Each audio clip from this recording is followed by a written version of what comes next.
So we're continuing chapter 16 of your biology book, and we're going to do some marine biology here.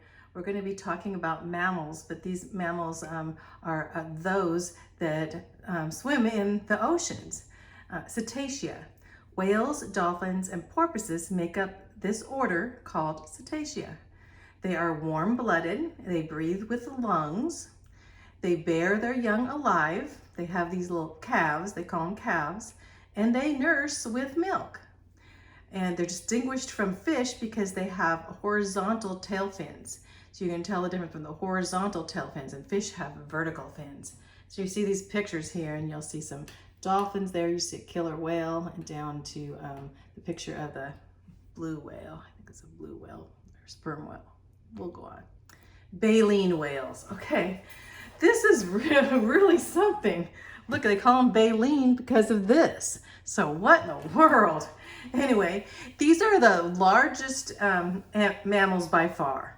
So they're way larger than elephants. These are huge. And in your book, you can look and compare it to how big an elephant is. But we have, these are the giants. Anyway, baleen whales have 2 rows of comb-like little plates, and they call these baleens. And they hang like curtains from their jaw and on each side of the upper jaw.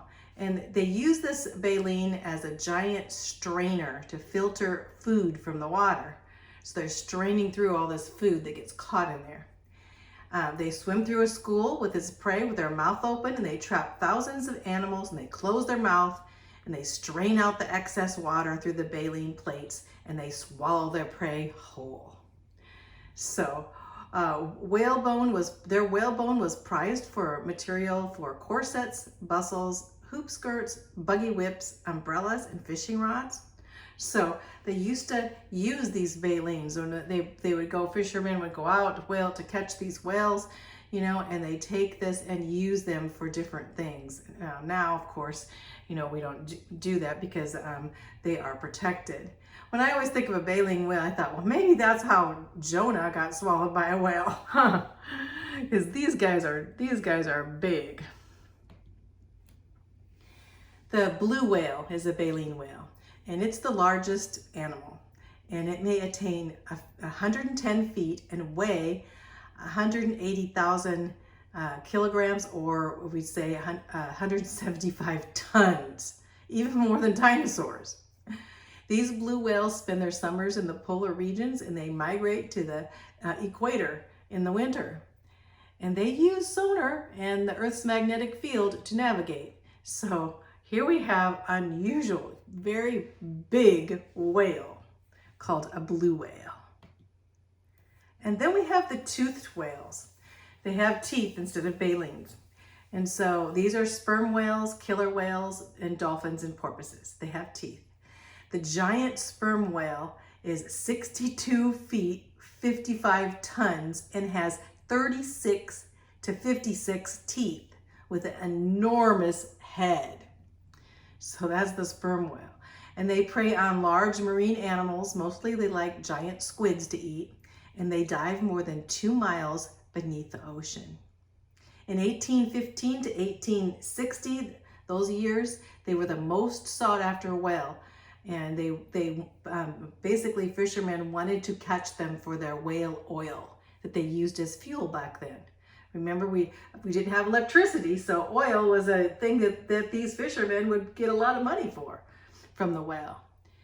Their huge head contains this waxy substance known as spermaceti, or spermaceti.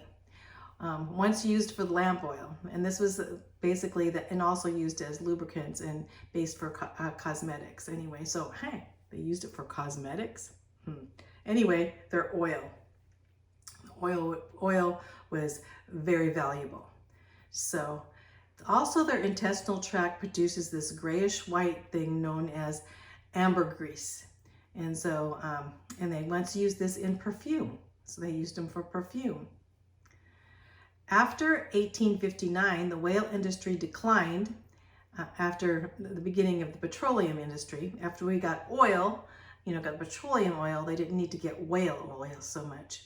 But after 1970, no commercial whaling was allowed anymore. So, because they were very concerned that whales were going to be going extinct. Dolphins and porpoise. Dolphins, of course, we know is one of the most intelligent mammals, second only to the chimpanzee. The bottlenose and common dolphin live in the oceans all over the world. Dolphins have this sophisticated sonar system for detecting underwater objects. They make sounds and listen for echoes produced when reflected from the object. They listen for the echoes. The sounds are produced by blowing air through the air passages used in breathing, leading to the blowhole. Blowhole, that's where the top of their head there has the flaps of muscle that move to produce different sounds. You know, kind of like a voice box on the blowhole. The sound is sent through a melon fatty organ in its head, and they can sense the shape and size of small objects at a distance by this sound alone. Another type of sonar system here that the dolphin has, and some of the whales, different kinds of whales have it too, so you can see there. Dolphins and porpoise, they also have a keen eyesight and hearing, but they are thought to lack smell. And some grow up to 12 feet and weigh 800 pounds, but most dolphins are pretty small. They like company and they travel in pods and herds up to hundreds. And they can swim at 30 miles an hour and leap out of the water. It's so refreshing to watch them leaping out of the water and playing. They feed on fish and squid, and basically, as I say, fish and squid, basically any type of little fish. You can other kinds of shellfish or whatever too. Some confuse the dolphin and the porpoise. So what's the difference? Well, the dolphin has like a beaked snout, and the porpoise is not as playful and rarely leaps out of the water. So we have pictured the difference between a porpoise and a dolphin there. And then we have orcas. What are orcas? Killer whales. They're well known for their being a toothed whale, and of course they call them killer whales, and they're patterned black and white. They prey on seals and penguin and dolphins and small baleen whales. So they basically eat a lot of bigger as prey, and they hunt in packs, and they're ferocious hunters, but they are surprisingly gentle around humans. So they actually are really, you find them in zoos a lot, and human beings even, you know, around them petting them. And they're noted for their intelligence, just like dolphins.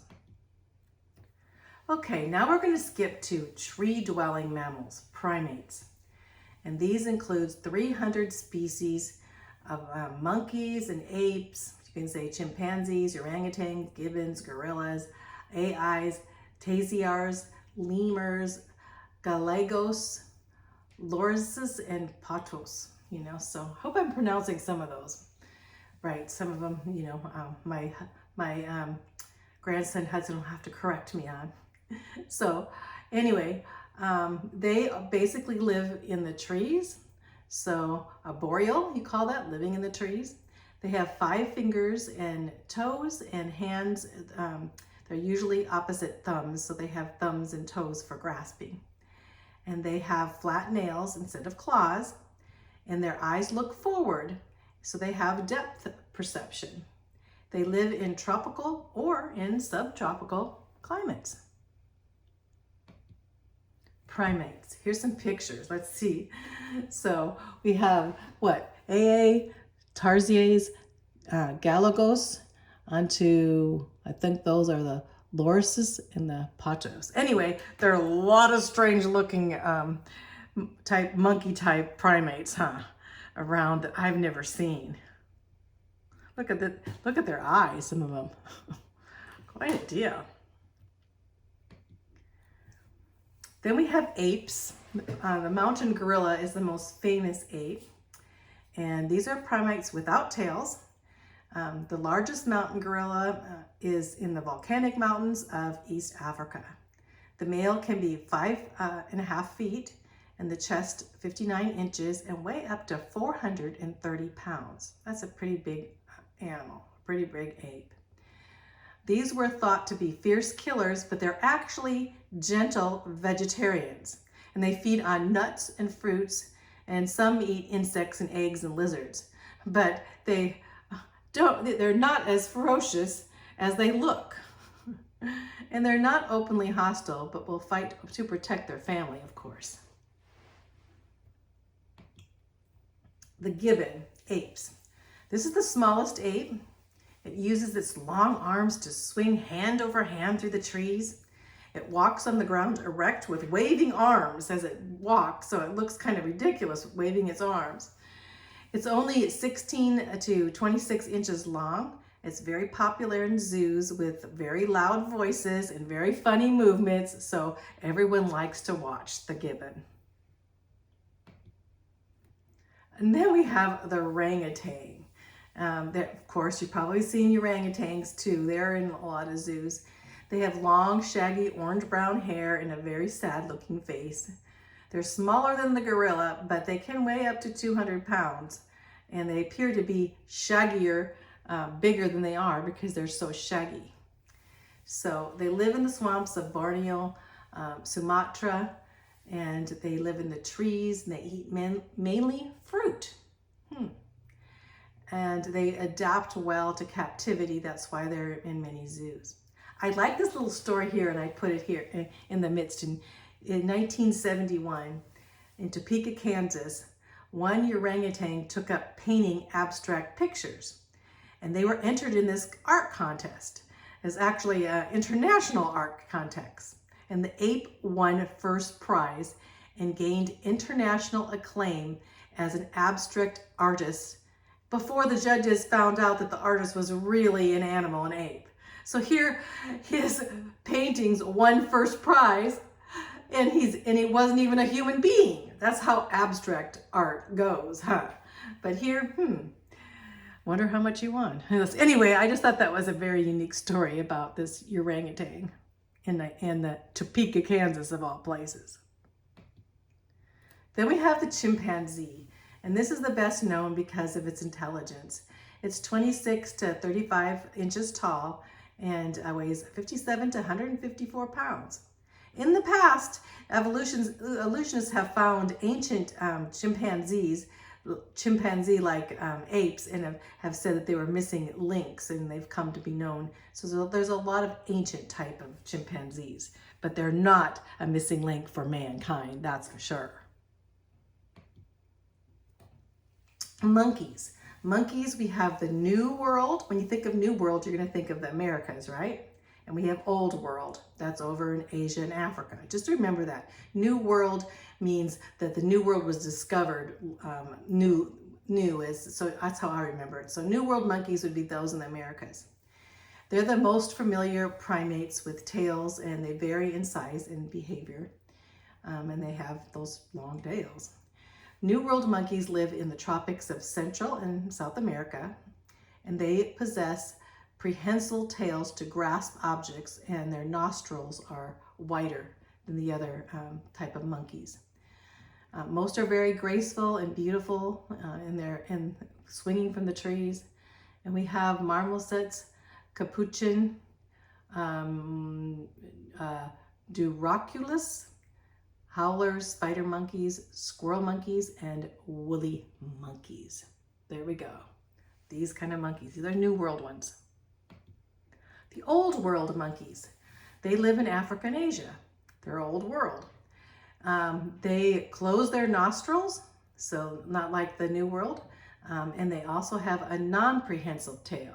So they have a small tail that doesn't swing. They can't swing from their tails. The mandrill of Africa lives in the high forests in Africa. Colobus monkey of the rainforests. Baboons of Africa. I've definitely seen baboons when we were in Africa. They were like all over, wanting to get in the house. They really were kind of getting like scavengers in the garbage, like bears do. Anyway, they make up leaves make up 80% of their diet. Leaves. So they eat a lot of leaves. And they have a special stomach divided into compartments, and they have very large salivary glands to help digest their coarse food. So they eat a lot of coarse food, a lot of vegetables, I should say, a lot of leaves. Old world monkeys. So you see the pictures there of the old world monkeys? This one's very familiar, huh? And the baboon there. And then we have a primate that's called a lemur. And these are very unusual. See, they're known by their black and white tails there. They live only in the Madagascar and around the islands. Madagascar Island and the islands right around that. And that's on the coast of Africa. And they can be from the size of a mouse to a small dog. They eat leaves, bark, fruit, and some eat insects. The mouse lemur has the fastest development of any primate, 4 months independent from the mother and a mature at 7 months. So they can be considered a mature adult at only 7 months old. So that's fast development. All but one kind have long bushy tails and live in the trees. Some pictures of them there. Okay, we're going to stop there and then we're going to go on to rodentia. These are going to be a lot of different rodents. And so that's going to take probably the next session. So let's go on to mammals in the next section.